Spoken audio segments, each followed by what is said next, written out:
Hey, Keith Gleason from Indie Comics Relay, back with my good friend and co-host sidekick, Donnie C. How's it going, buddy? What's up, man? How's everybody doing this evening? Good, good. How's your week been, man? It's been a week, that's for sure. Yeah. I know we talked for a few minutes before we went live here about how just everybody has to get everything in at 3:45 on Wednesday, right before the holidays, and anyone that works. Go ahead. Yeah, I was just gonna say this is one of those peculiar Wednesdays where, normally, like if this was any other Wednesday on the day before Thanksgiving, you'd probably find me congregating in my local towny bar and reuniting with like old high school friends and stuff. But being funny, it kind of put a damper in that. But I'm really excited about tonight's episode because I get to reunite with some friends of mine in the indie comic scene. Awesome. Yeah, and I'm looking forward to talking to these guys and getting to know them. They seem like they got an exciting Kickstarter, and I just, like our normal, like just wanted to just talk comics and get to know their origins and everything. So with that segue, let's bring on tonight's guest. We got Mark Frankel. Welcome to the show, Mark. What's going on? And then we got Alex Sapo. How do you say the last name, Alex? Sapountzis. Okay. I didn't want to butcher it. Which is why I do this. Yes, that's much easier. So, and you guys are part of a company called Wayward Raven, correct? That is correct. Awesome. So, I like it. I gotta say, I like the logo a lot. I like the logo a lot. I feel like I've seen the logo a lot, like at conventions and like over the internet and everything. So good on you guys with the branding, because I think the logo make sure to have perfect. that 10-foot tall banner at every show. Awesome. Awesome. So I mean, I get around when I do conventions, and that's not a secret or anything. And then, when we walk in these circles are small. Mm-hmm. So, I mean, there'd be certain people I'd see frequently, like locally, but then I started seeing people like all over the country, and I started seeing these two faces everywhere. And it was great because, I found kindred creative spirits, for a lack of a better term. Like, there's a few people I genuinely trust, creatively and think of on the same level. And these two guys are definitely one of them. They're always very welcoming. They're always very kind. There's several times where, we'd be at a show and we both approach, each other's booth and, commiserate if it's a bad show. And, we're not afraid to share numbers and stuff and really compare notes. Yeah. And I think that's part of what makes them such wonderful independent creators. And they genuinely have it running through their blood. I'll even add to that, man. The first day I met you, it felt like we've been friends for like 10 years. I know, right? Yeah. It clicked so well. I'm like, wait, I just met this guy, and I'm like, he's my best friend. We just met, but we already had high school stories. Yeah. You know what, Alex? Remember that time where we, we're smoking joints under the bleachers at the? Yeah, I remember that. Of course I do. Grew up in completely different parts of the country and all that stuff. I can relate, Johnny, because when we first met, it felt like kismet too. We just clicked on a bunch of levels. So yeah, definitely. For sure. So me and Johnny are always interested in the origin of everybody, like how you got into, how you went from loving comics to making them. When did you discover comics, and then when did you guys make that leap to being creators? Sure. So we'll start with one of you. Mark, why don't you go first? Yeah, I'll go because the first story actually kind of started with Josh and I, and then it kind of and then we kind of rope in Alex, right? Okay. But we have some missing Ravens here. Sorry to interrupt, but we have a few missing Ravens as well, right?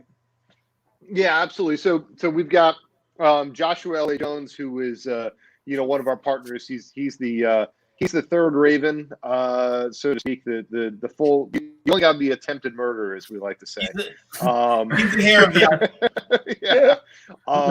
And actually, as you guys were asking about James too, so we published James Emmett's book, and in fact, he's actually working on book 3 right now. So. Cool. That's going to be coming out soon. So he is although we publish his stuff, so he's part of the team from that standpoint. He's the talent. If there were royalties, yeah, exactly. He's the talent. He's the one who actually knows how to write and draw. But yeah, actually, I mean, from my perspective, I as a kid, I always read comics. I always read a lot. I science fiction, fantasy, comics, all that sort of stuff.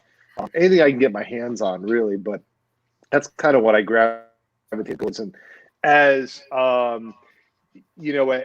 kind of time went on, Josh and I actually, as both writers, had this idea that we would try to collaborate on stage plays, right?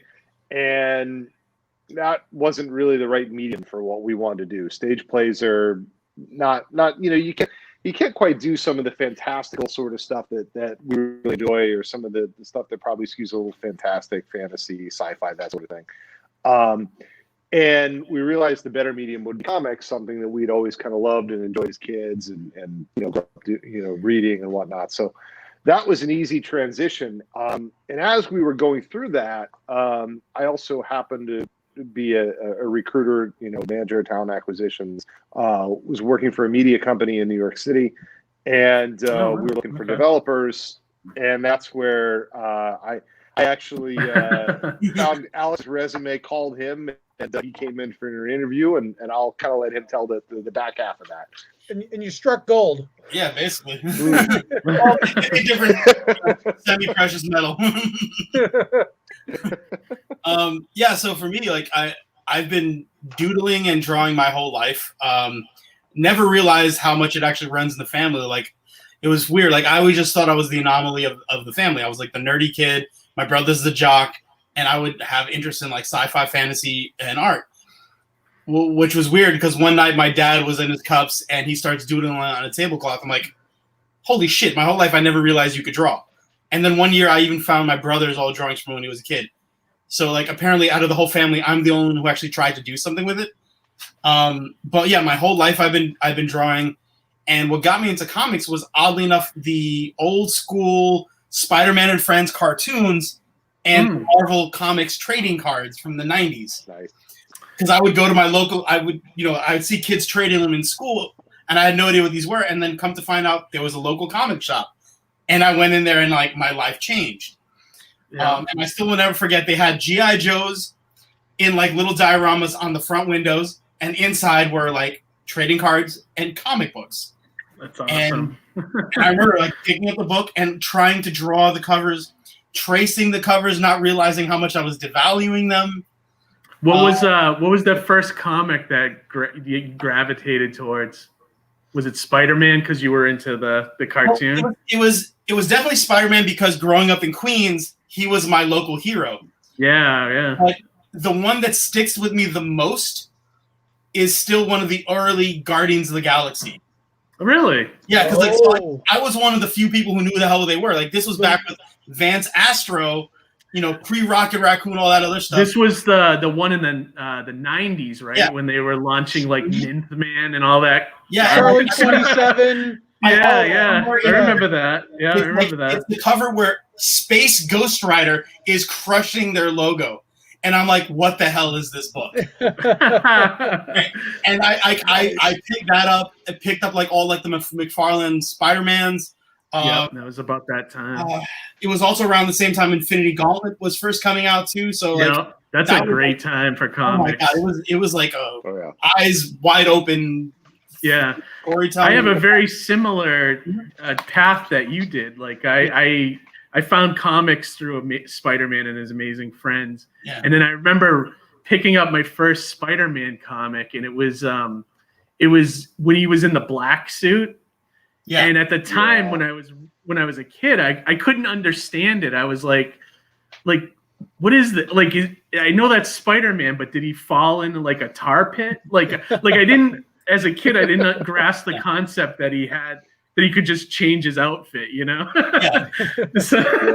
But yeah, that was like one of my first. I have a fondness for that because of the time period. I still have a bunch of those somewhere. I know they're packed in a long box somewhere. I haven't touched them in years, but right here, there's a closet full of long boxes. Nice. That's great. I was going through. It's funny when you go through old comics, right? I was doing that this weekend, and I just forgot the books I had. Like I bought Umbrella Academy #1 way back in the day, not even remembering about it.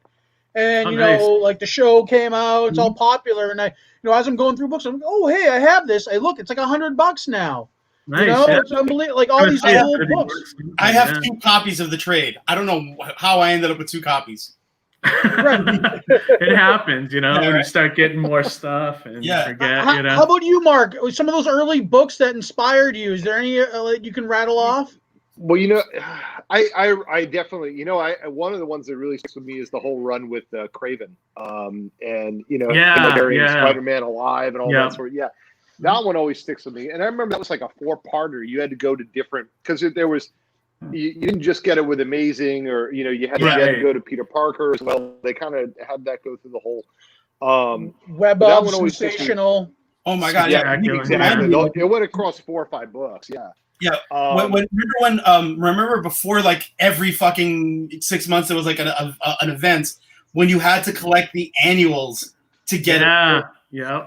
Like I remember like one of these early. It was an X-Men annual where it was like Proteus. If you remember Proteus. There it is. There it is. Resurrection, and they've got this kid who goes and like every time he finds the soul of Proteus, he swells up.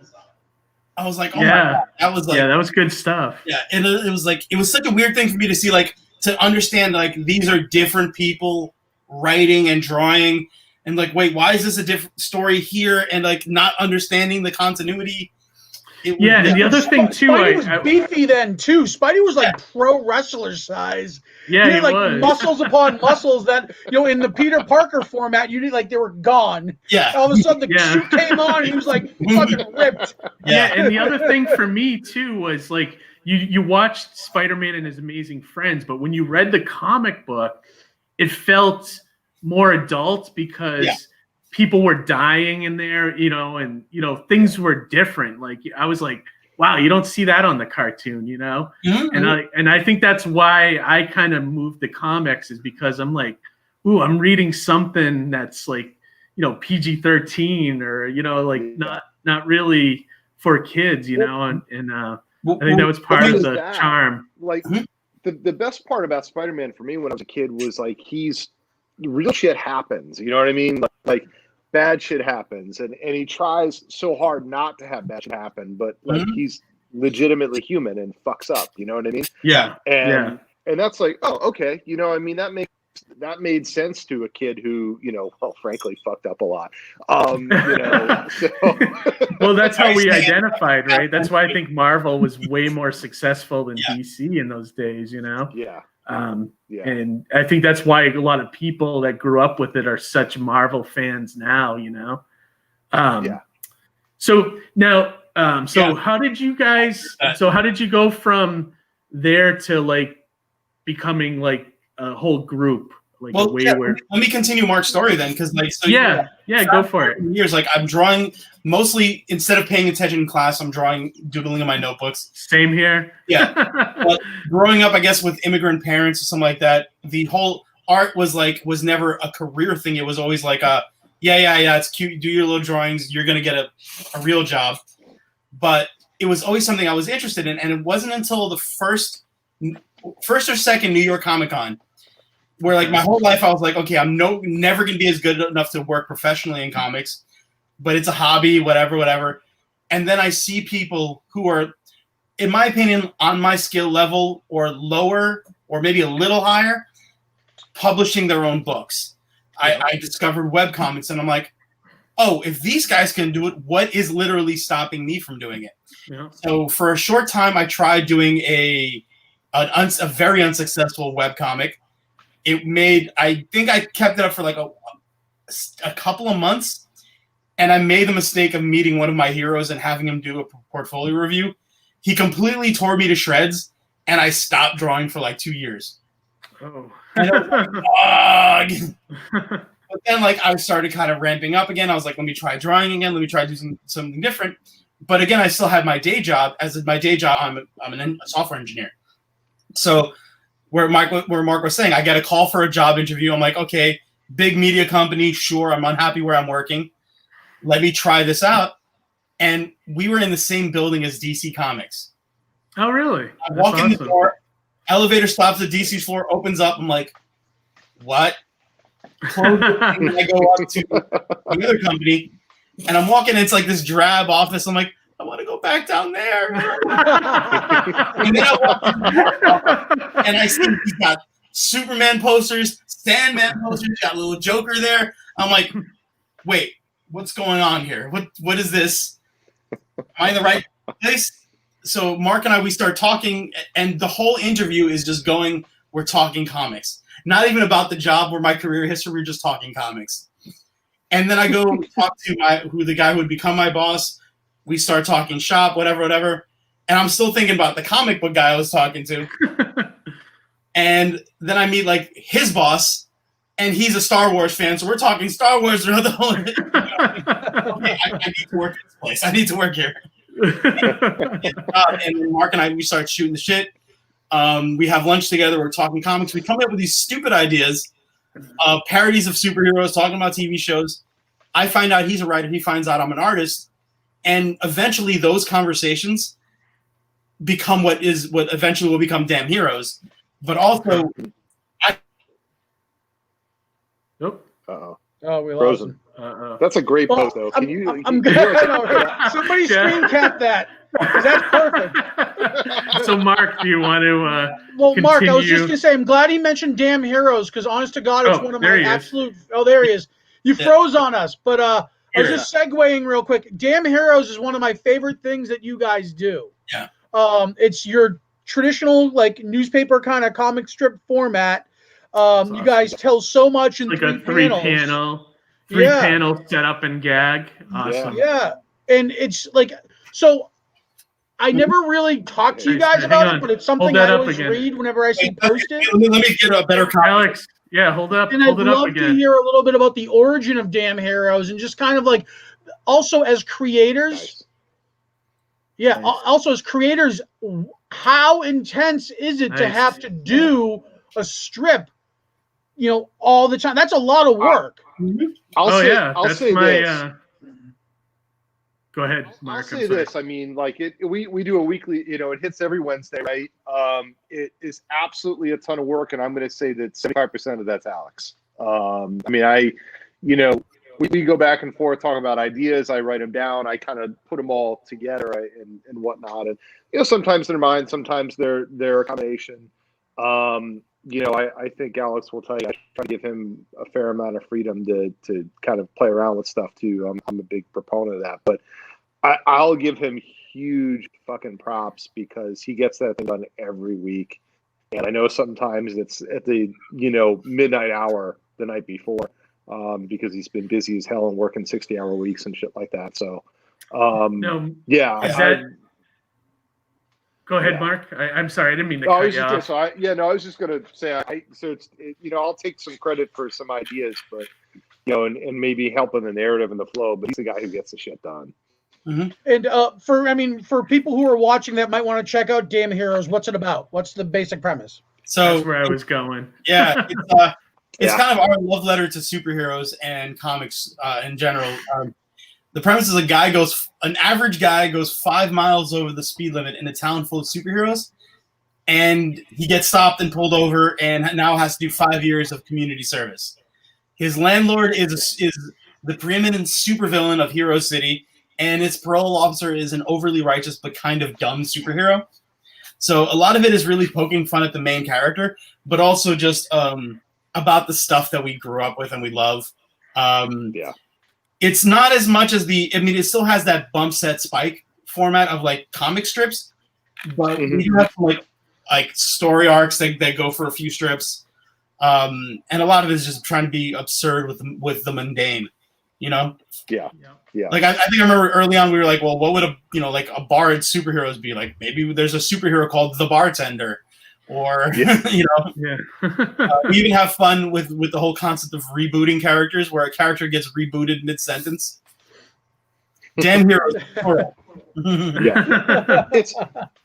I think it's transitioned from kind of initially we were kind of saying, well, this is like this is like this. We're kind of poking fun at some of the shit that happens in pop culture and superhero memes and stuff like that. And I think it's transitioned from we know who these characters are now, and we're kind of putting them in some of these situations that we see. I mean, we did a whole COVID quarantine run. We just recently finished one where, the main character couldn't really grow a beard. So his supervillain, roommate mixes something up to help him do that. And, stuff like that. So. Awesome. Yeah. And so now, is that the first collaboration between you guys? Was Damn Heroes? Yeah, pretty much. Yes. How long has the strip been going for? About 8 years now, right?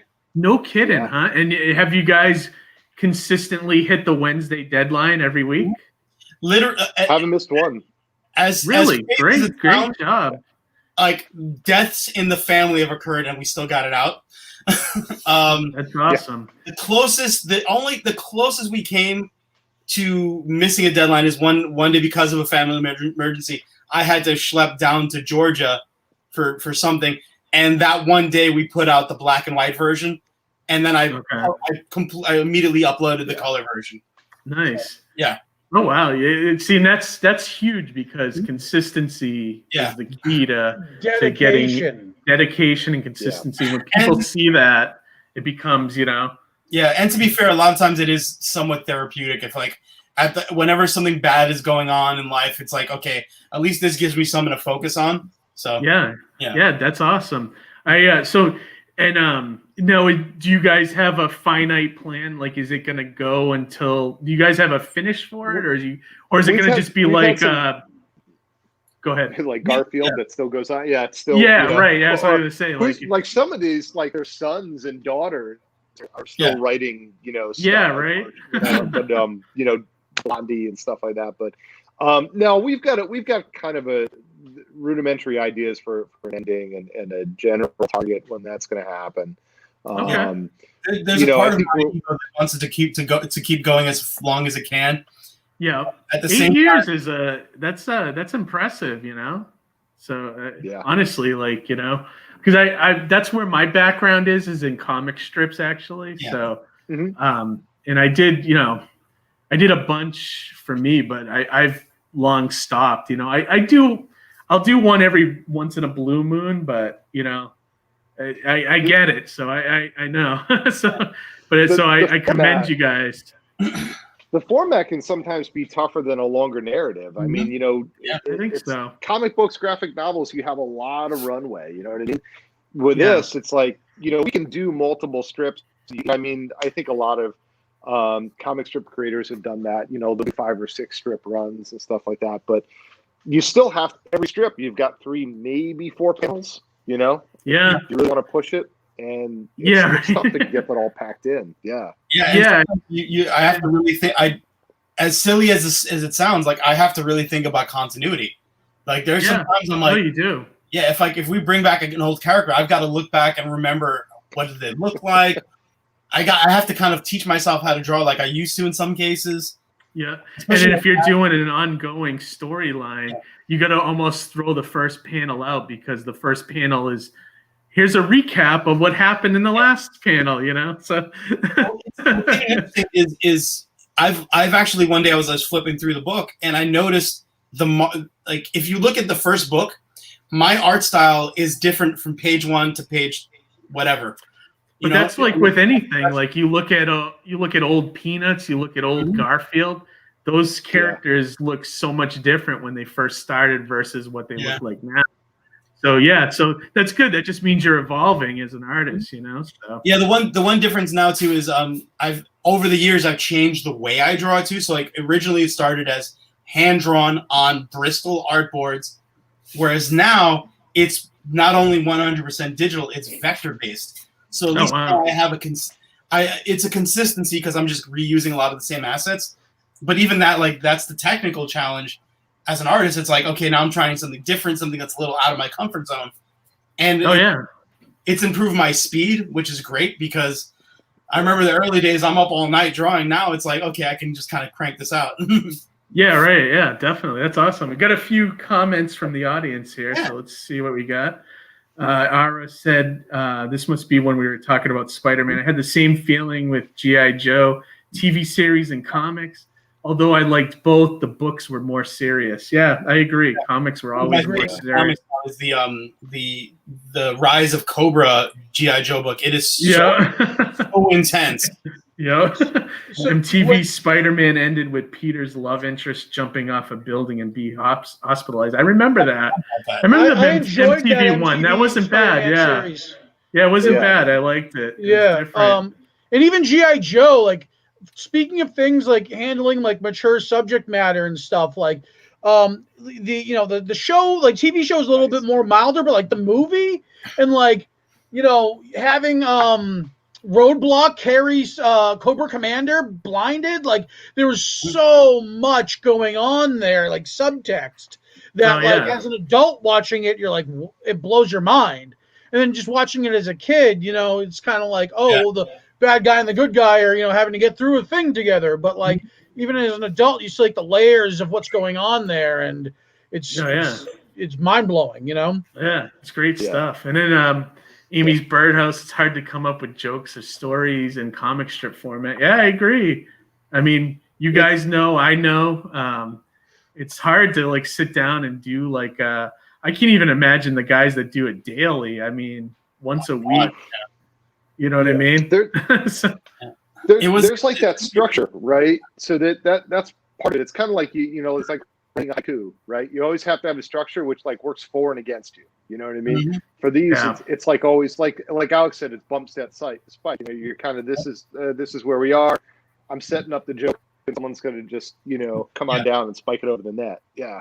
Oh yeah, definitely. So. Weirder is like we're getting to the point now where we've started kind of reusing jokes when we come up with scripts, to the point where we've become very meta about it. There was like 2 years ago, like we had an idea of like where our character grows beard, and then like recently because of COVID, everyone's growing beards. We're like, hey, let's do a comic strip. This time an entire run of trying to grow a beard. And then as I'm looking through it, I'm like, wait, we've done this before, and I'm looking through old ones. And I'm like, oh shit, we literally did the same fucking joke. Well, you guys have 8 years worth of material. I mean, I literally copied it's like a clip show into the new one. And I feel like we've done this before. Boom, boom. Nah. That's awesome. I love that. So now, so you guys get the strip, and then you guys also do comics, correct? So. Yes. So is Wayward Raven is more? You guys are more like a. Could I say small publisher? Or was that accurate? Yeah. Or indie publisher, small press. Sure. Absolutely. Okay. Absolutely. And so now, do you guys also do a comic book on top of the strip? Yes. So we have a well, for not 4 Damn Heroes, but we've been talking about when we finish that. That's probably where we'll end up going next with the property. Yeah. Okay. So yeah. But in general, no, we have we tend to do limited runs of things when it comes to comics. So we have actually 2 graphic novels that started with a limited series comic strip. So Signed See the Missing was a 6-book run that we rolled up into a graphic novel once it was done, and Horseman was a 5-book run that we rolled up into a graphic novel that was done. And we're doing the same thing with the Ascendant. So the Kickstarter that we're doing right now, we're kind of midway through that. So the Ascendant's before. Let me bring that up while we're talking about it here. So now, real quick, well, that's coming up. So when you guys first got together, what inspired you to do things independently versus, say, submitting to a publisher or another indie press company? Sure.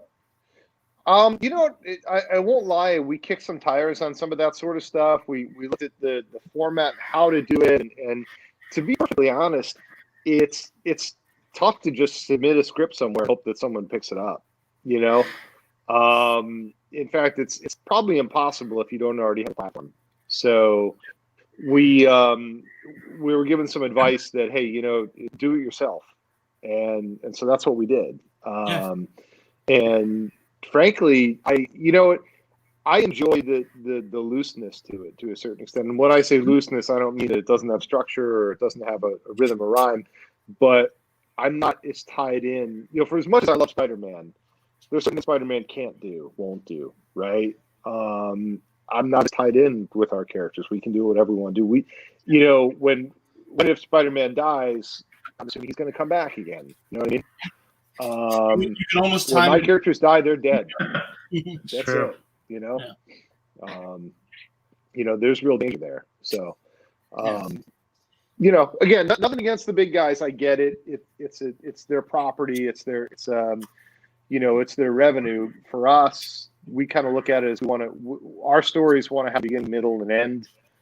And when they're done, they're done. We're going to move on to something else. So, Gotcha. Yeah. So true limited series, basically. Yeah, absolutely. So and the Ascendant's the same thing. It's going to be $7. So yeah. Oh, so Ascendant will be 7 books total? Yep. Okay, great. Book 4 And is so you done.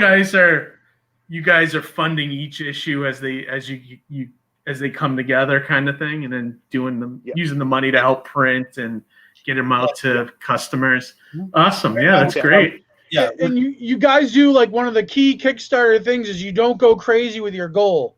You know, 1,500 is very, very low, and you guys could easily blow that out of the water, and you are, you know, like, given the circumstances. Well, one thing I want to add too, since we met our initial goal, anything that we raise now is going on to issue 5, and we want to really stress that we're just moving forward. Whether we fund it or not, we'd still be putting this out.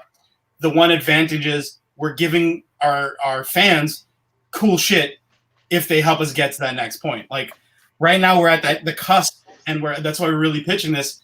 If we unlock $2,000, you will get new variant covers. I'll give you some of my artwork.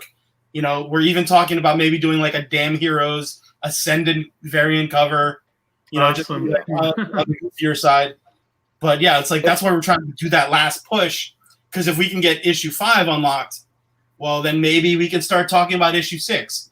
You know, and Mark will probably repeat this. We've got George to finish the book for us, so the team is in place. We're gonna get there. This is just getting it out there and getting some involvement, so maybe other people can help us get to that point. Well, I mean, I'm finding this is the future. Comics is crowdfunding and direct to consumer is the way to go. And then you guys are already doing the cons, which I think is which we missed key to building your fan base. Yeah, I know, right? I know we do too. Me and Johnny talk about it all the time. Constantly. The whole show's been that. That vaccine can't come quick enough, you know? Yeah.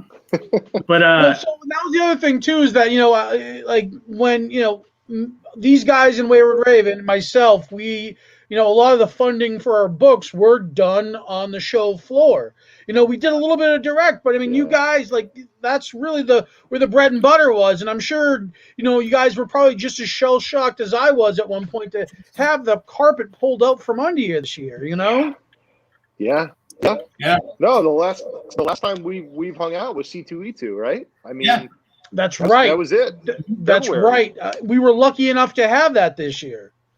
Yeah, it was the last major show, right, John? Speaking of which, they announced December 2021. What do you guys think about that? Dude, I'm down. Yeah, I'm thinking about it, Johnny, too. I got to look at the calendar. I mean, if the news about the vaccine is correct and they start enrolling this out in the spring, we might see a return to normalcy just in time for that show, Yeah. I'm hoping my antibodies last that long. Yeah, right. Exactly. Or if it doesn't mutate into something even worse, Right. So reinfection scares the crap out of me. Right. Did you get it, Alex? Yeah. So I don't know if shit, really? She was on the front lines. We both got it. Like it was like during like the first week of April, we had just moved into this apartment, and she had just started working at this hospital a couple of blocks away when it went from like one COVID floor to the entire hospital. Wow. And we both got sick. Wow. So, thankfully, we're good. What was it like? What was the experience? Was it like a flu, or how did you feel? It was definitely like a flu, and I lost my sense of taste. Yeah, I heard it affects the after effects. You started watching really bad, shitty TV, like reality programming, and all sense of taste went out the window. It sucks because I like to cook, and like all my food tasted like paste. Oh man! Oh, man. Is that the only side effect you had, Alex? Well, I mean, there was a lot of stuff like breathing difficulties, fevers, and stuff like that. But for a fat guy, that was what was important. Yeah. Oh my God. Your food. When you said your food started tasting like paste, that was before you got COVID, though, right? Fucking old age, man. You gotta grind the food up like a paste before you eat it. You know, digestive tract isn't as good as it used to be. Someone asked, Iron Man asked, did you feel like you were going through a superhero mutation? Yeah. Yeah. It was surreal, yeah, and like it hit my wife harder than me, unfortunately. And that was the scary part. But for me, it was just like I was on my ass. Like she's okay though, right? Oh yeah, she's fine. Yeah, she's fine. Oh, good. Glad everybody's okay. That's the most important thing. Yeah, it was a little scary at first, and like thankfully, like some of my friends also got it coincidentally, and they moved 2 blocks away from me right afterwards. So like I had a support network, which was great. Oh, good. Good. But yeah, it was scary, and it was surreal because like for me, I was like, I got sick 2 days. I'm like, oh, that's it, nothing. It's 2 days, and like for like a couple of days afterwards, I was fine, and then I was on my ass for a week. Oh man. Yeah. So I do not recommend. 1 star. Yeah. 1 star on Yelp. But it's definitely weird. But, yeah, the vaccine's gonna be great when it comes out, but at the same time, you're still gonna have like a couple of people who may not like have gotten it or don't want to get it, and yeah, things get interesting. It's probably the same people that you see at cons that don't bathe, you know. So yeah, the Venn we all have those stories, you know. Yeah. So another thing I wanted to mention about these guys that I love what they do is that, and kind of like how in Surrounded by Death, I have a proprietary coffee blend that goes with the book. So I have this thing at the show. Yeah, you work your media around your comic property. Yeah, and so Mark has this love of craft brewing. And, cool. All right, Mark. He's actually, and that was one of the cool things. Hold on, let me bring you up here. Let me bring you up in the solo layout. Yeah. Oh, cool. So that's like, so is that like a That's a label? That's a proprietary beer for Wayward Raven. Oh wow! So that's a coaster and So it's actually the label for the bottle. Those are the bottle labels. Cool. Yeah. That's awesome. Yeah. So we've got the Entropy Secret Brew and the Hefeweizen. Yeah. Someone else was doing that on Indiegogo, like as part of their comic, and I thought that was a great idea. Like having a beer with that's branded towards your comic and stuff. I thought that was a great idea. Yeah. I mean, so Mark's always been an aficionado when it comes to beer and cigars and all the finer things, and I just love that he took a little portion of something that he loves and appreciates and incorporated it into another thing he loves and appreciates. He took his chocolate and he mixed it with his own peanut butter. Yeah. I think that's a great idea. I mean, that's great marketing, Mark. So, I applaud you. I think, at a convention, especially convention scenario, trying to stand out from everybody else that's in Artist Alley, you need stuff like that to really, these guys besides having a great book. Beer. Yeah, that too, or you have a tasting thing, That's the gimmick, though, right? Mark, do you want to explain kind of like the gimmick of the beer and how you incorporate it at the booth? Oh, absolutely. tell people that, we put the little 2 bottles on there with the labels and everything, the little sign that says free beer, and people look at it, they get a little closer, then they read the fine print, which of course says, with purchase of $15 or more. But by then they're talking to me, then Dude, it's almost too genius. late. You're in my trap. Yeah. Genius. Wonderful hook.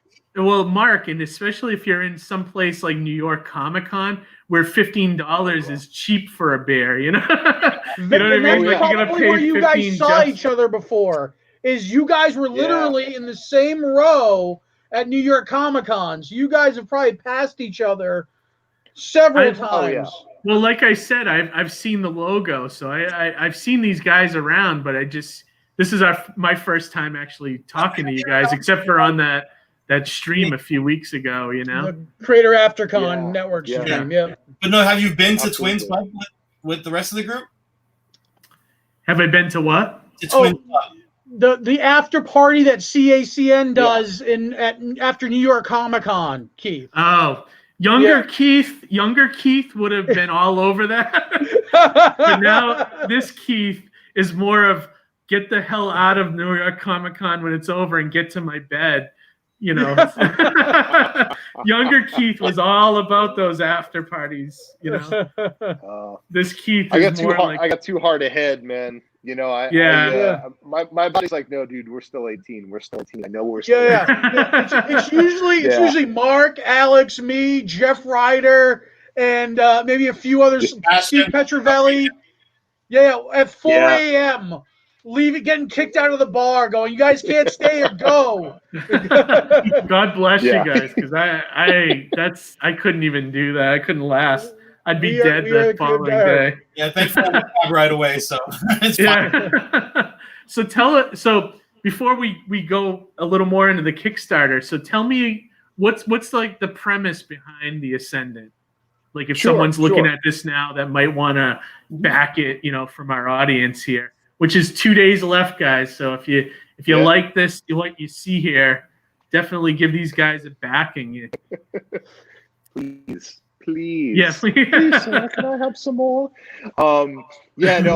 Absolutely. So the Ascendant is an escaped Duke of Hell, millennia to debauchery, depravity. He starts to feel some remorse and starts sending the bad guys back out, right? And it's fantasy horror. And a lot of times people can ask me, well, where did it come from? And what I tell them is I had this idea, this concept of, okay, I think we're always thinking here, okay, what happens after I die? Where do we go? Heaven, hell, whatever. Do you believe in it? Not believe it. I won't judge one way or the other. But my thought process was, that's great. We're born here on Earth. There's maybe options to go up and down, right? Well, what if you were born in hell, right? And your only thought is pain, misery, fire, suffering, whatever. The whole idea there was, well, what happens if one of these guys gets out, right, and finds that everything's so bad? Maybe they're all myths, right? And he, in fact, at one point, one of the issues, he actually has a bet with someone else that heaven doesn't exist, right? And so that's kind of an ongoing theme as the story progresses, right? It's I would put it at probably solid PG-13. This latest issue maybe gets a little bit more adult because we actually get back into hell and see that.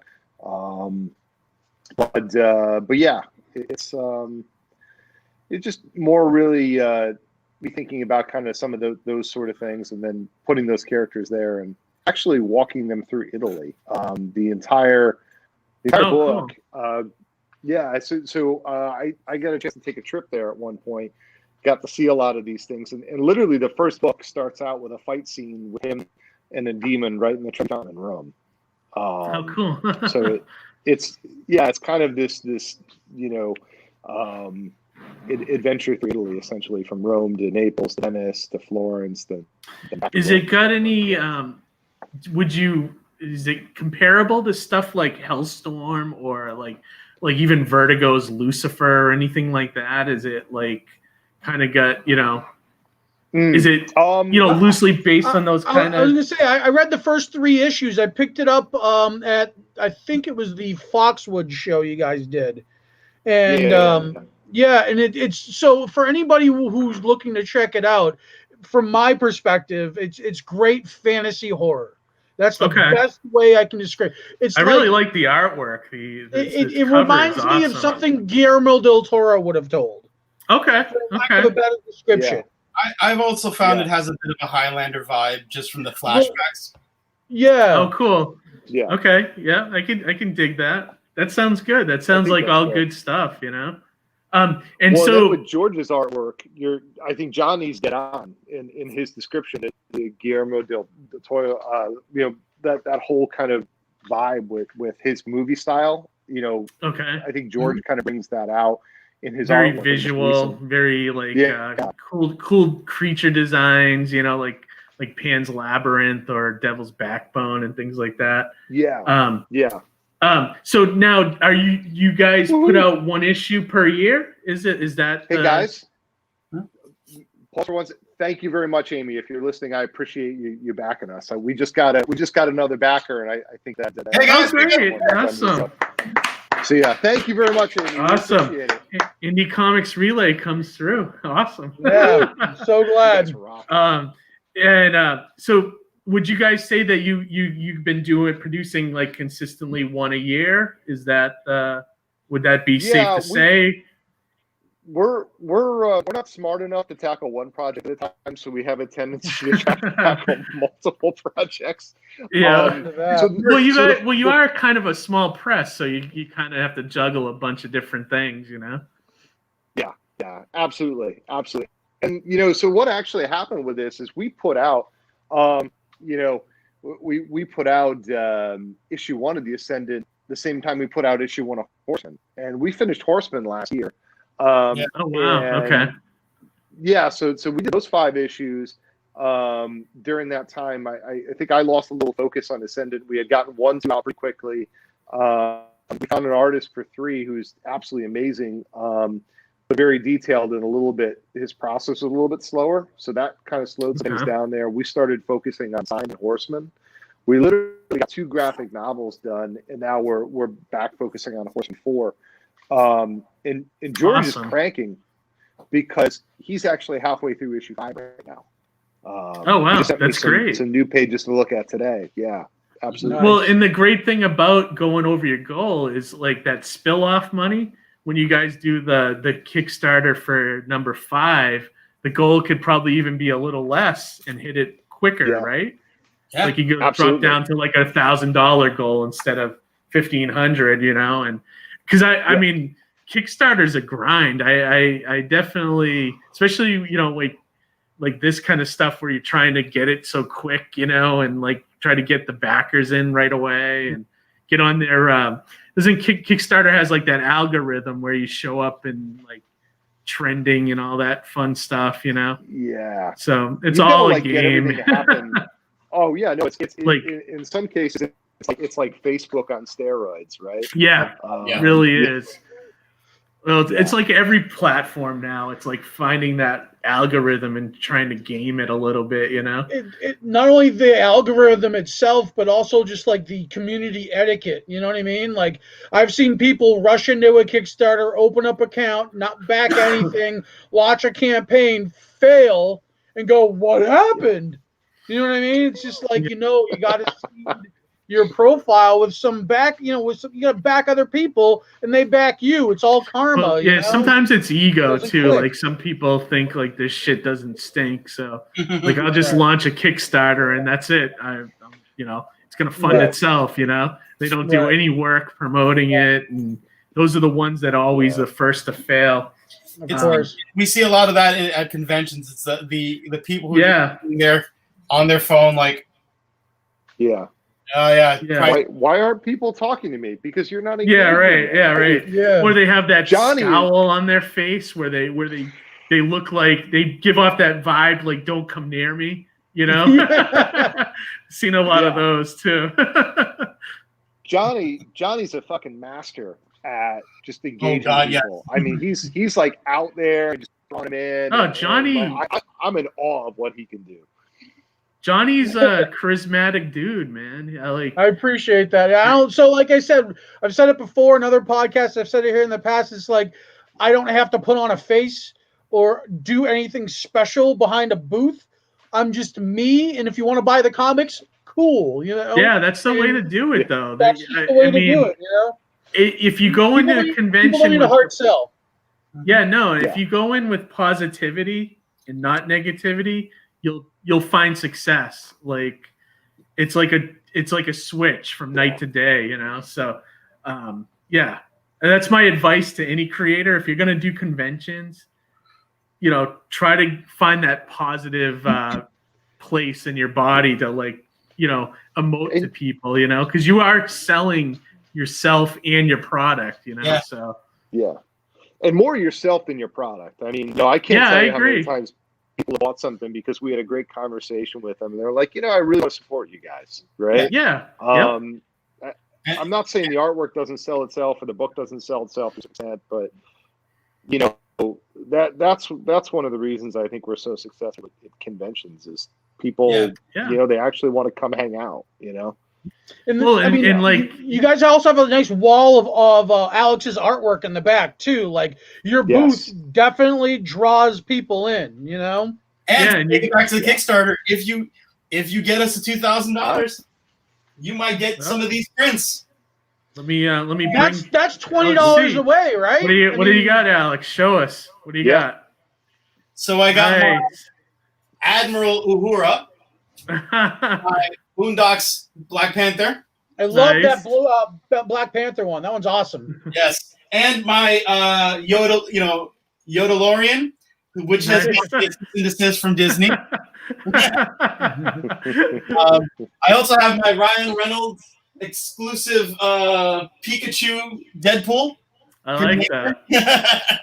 Awesome. Yeah. So people might get one of those with the comic book cover, but so $19 away, and people might get one of those included in their perks.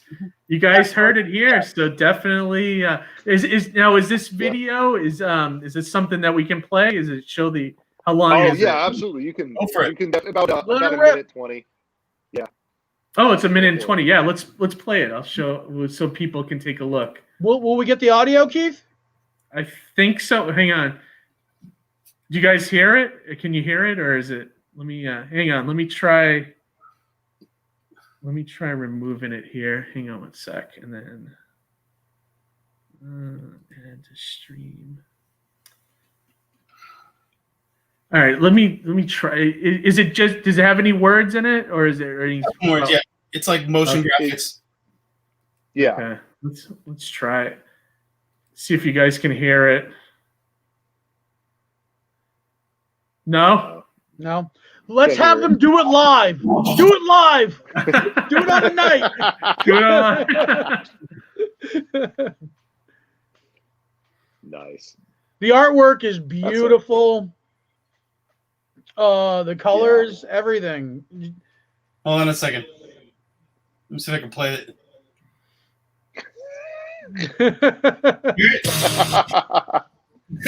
Actually, that's it. Yeah. I love it. It's totally not safe. I mean, anybody who sees this now, and I mean, my description of fantasy horror earlier, clearly you can see that that's what the case is, you know? The other thing I was going to say, not only do we have some stretch goals that we're putting in, but we're also creating custom links for anybody who wants one, who wants to refer other people, because if you refer somebody else, we'll send you some additional cool stuff. Cool. One of those things could even be like a damn Heroes book or something like that. So, yeah. Nice. Yeah. It's a great trailer. It's good. It gets to the point, you know. And thank you, Sebastian, for that one. Sebastian and Jesse. Awesome. Yeah. Yeah, this looks great, shout guys. out to Nerds of the Round. Friends. Yeah, I'll just scroll down a little bit so people can see some of the artwork. So this is some of the artwork from the actual issue, correct? Correct, yeah. Yes, okay. Absolutely. Yeah, this is good stuff. Page layouts are good. the lettering is good. Like that's often something in indie comics that's usually forgotten or people overlook it. Bad lettering can ruin a comic. I'll tell you, good. And we've got Taylor Esposito doing all the letters on that, and he's fucking amazing. Like, he's aces. I've heard that name before. Is he a DC, work for the big Marvel, two? Yeah, I was gonna say. Yeah. Okay. He's done. There's a good chance if you've read it in the last 5 to 10 years, you've seen his work. Yeah. Okay. Yeah. Because it looks really good. Like, yeah, this looks great, guys. And these are all the cast of characters. Mm-hmm. Yeah, exactly. Cover one. Awesome. And so, what are some? Go ahead. I was going to say you can see how the artwork has progressed too, which is and that's a panel from Five already done too. So. Oh wow! Okay. Yeah. So one thing I can say too, anyone that's considering, there you guys are back in this. We know, like often like it's a risk with indie comics that you're not sure if the creators will ever finish the series. We know you guys are committed to finishing this. You're already on the next issue, and then it's got an ending with number 7. You said is where it's going to end. Absolutely, it's all written, it's all done. I may want to give it one last look, on issue 7 before I start sending it out to George. But yeah, it's done, it's written. In fact, actually, you hit on something that was a bone of contention for me when we first started doing cons.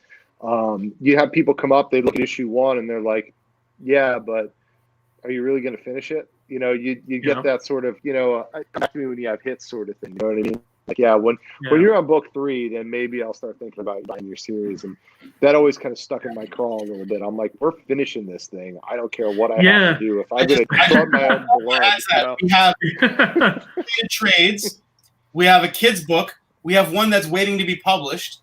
We have 3 books of webcomics with number 4 on the way. We have 2 one-shots and yet another series that's halfway through. So we've got a pipeline. We complete books. That's great. Yeah, and that's what people like see.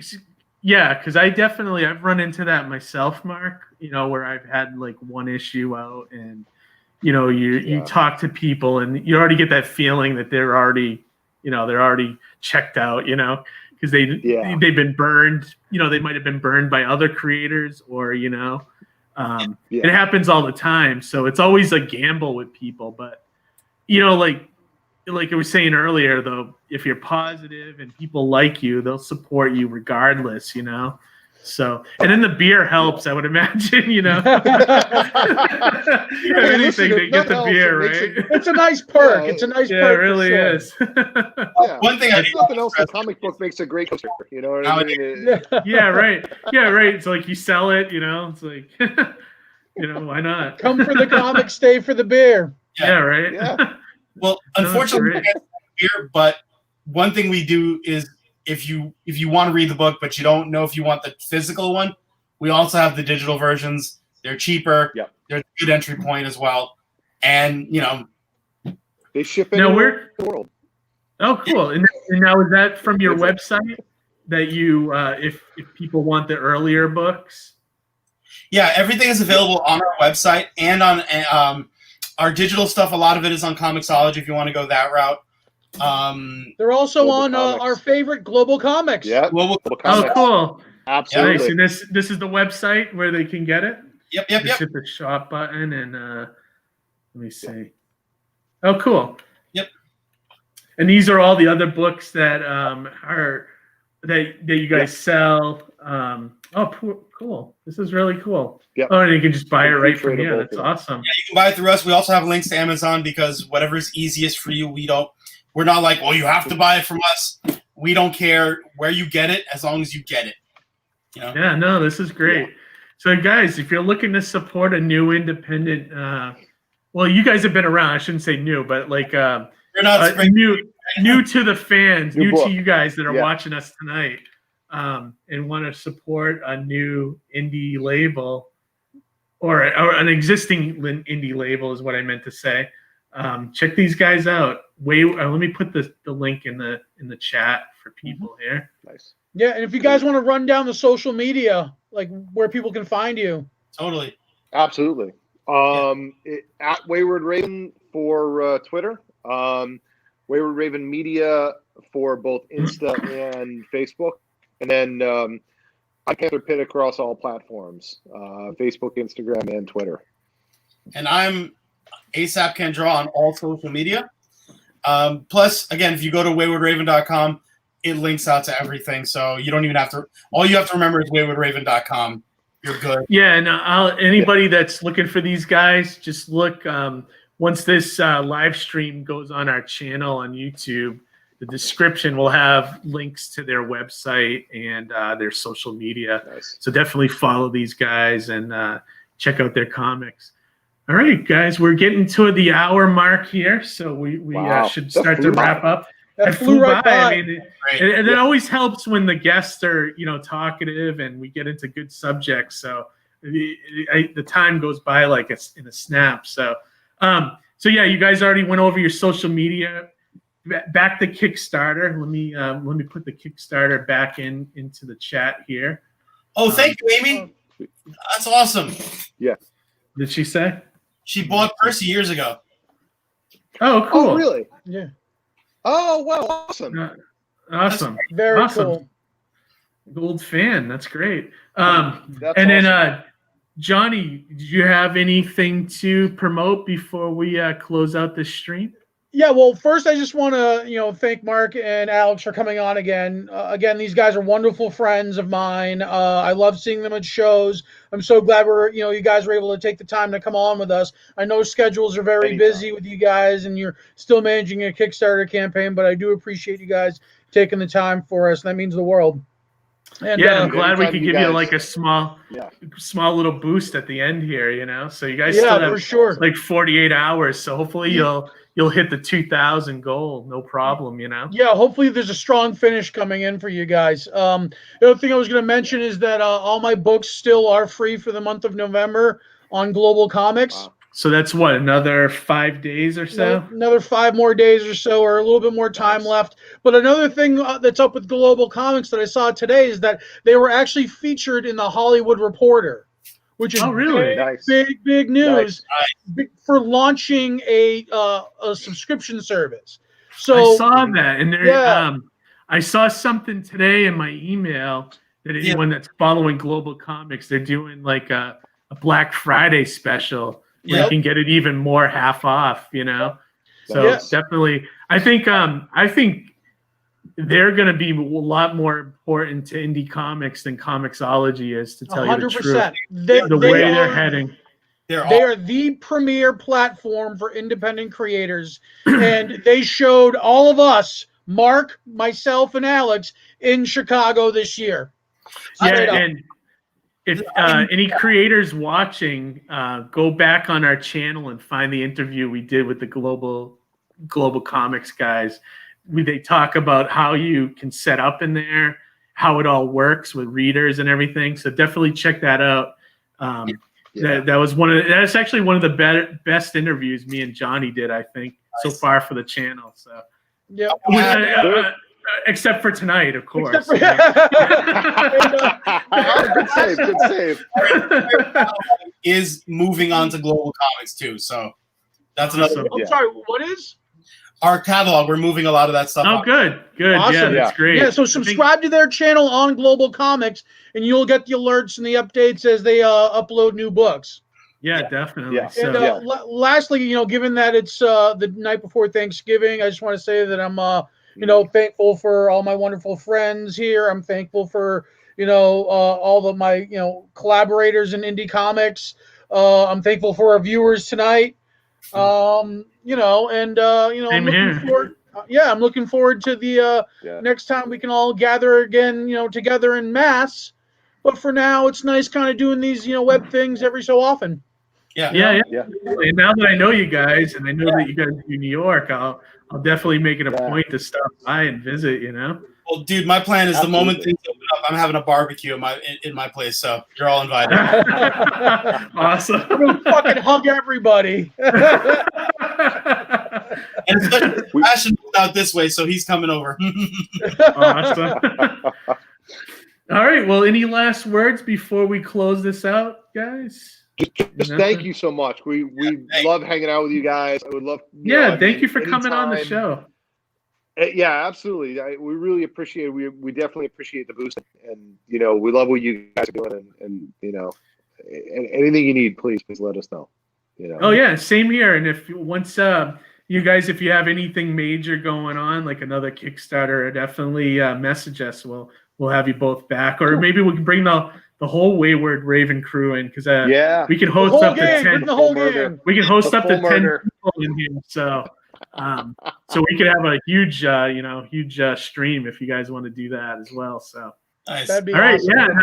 I just want to, same thing Johnny said. I'm thankful for everybody. I'm glad we started this channel in 2020, which crappy year, but we've been rolling right along since March, and it's been we've been hitting every other Wednesday, and keeping things going. Yeah. And we got the big one coming up. Cons, We got that big show coming up, Keith, right? Yeah. Oh yeah. It's been tickering by on the bottom, but yeah, we got Marvel legend Roy Thomas joining us Monday, December 7th. Yeah, so that's going to be huge. I still trying to figure out what to talk to him about without sounding like a Marvel fanboy, but we'll figure that out. Trial by fire. Talk about anything other than comics. Yeah, that's what I'm thinking. Yeah. All right. So with that, we're gonna end it. I'm gonna play the outro credits, and then we'll see you guys back here. Actually, probably the next show would be the Roy Thomas one, right, That's Johnny? The Roy Thomas one. Yep. Yeah, you're right. It is. Okay. Yeah. So we'll see you. Join us Monday, December 7th for Roy Thomas. All right, guys. Have a good night. Have a great Thanksgiving from us, and thank you. We'll see you soon.